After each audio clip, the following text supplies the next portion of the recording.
Hi folks, today we're going to talk about the crime of attempt in Alabama.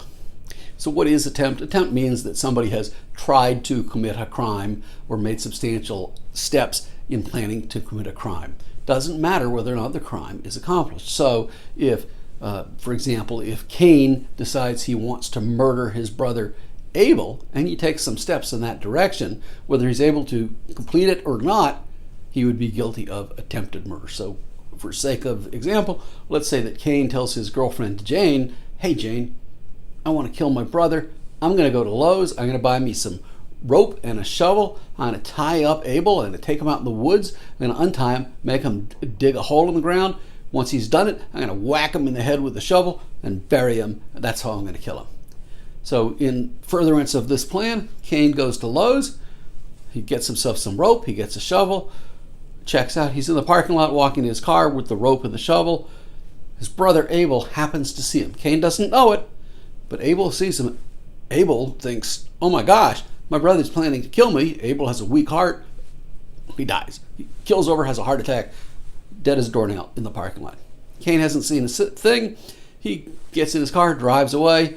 He's up the road a little bit. The police officer stops him because he has an expired tag. The police officer doesn't know anything about the plans or anything like that.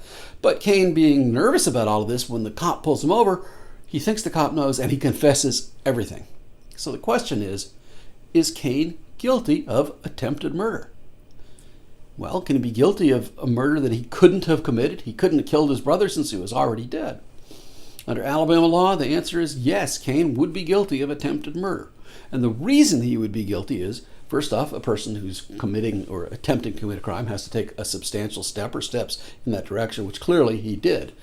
And second, under Alabama law, it doesn't have to, the crime doesn't have to be possible to be completed. So the defense of impossibility of, well, I couldn't have done it, doesn't matter as long as Cain believed that he could have committed the crime. And since Cain didn't know his brother was dead and believed he was able to, or would have been able to complete the crime, he would be guilty of attempted murder. What about Jane?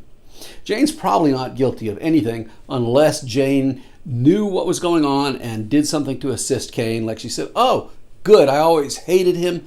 Here's $50. Go get the rope, go get. So in that case, she would have been taking a step, whether it was a substantial step or not, or to what degree would be argued by her lawyer probably, but she probably would be guilty too, since she had made an effort, she had made some steps in furtherance of the crime, and she didn't know it couldn't be committed.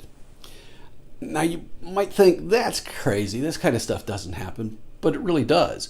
The example that I can think of is there was a murder, and it was a drug murder. Some guys went in to buy drugs, but instead they shot the guy who was supposed to be selling the drugs.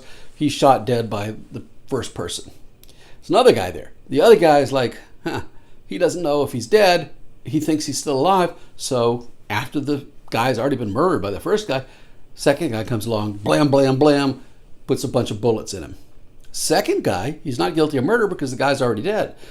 But he is guilty of attempted murder. Again, why? Because he didn't know, so he thought he was committing the murder. He took the substantial step of firing his gun into the other guy's body. And again, he didn't know whether the guy was dead, so he thought he was committing the crime. He would be guilty of attempted murder. I certainly hope that nobody you care about or love is in any kind of criminal trouble. But if you are, and you're here in North Alabama and you need our help, just give us a call. We're Siegel & Siegel. The phone number's below. I'm attorney Andy Siegel. I hope you found this video to be educational and fun and informative and all of that stuff. If you did and you want to be nice, please give us a thumbs up. And if you want to see more of these videos as they come out, just hit the subscribe button. Thanks for watching.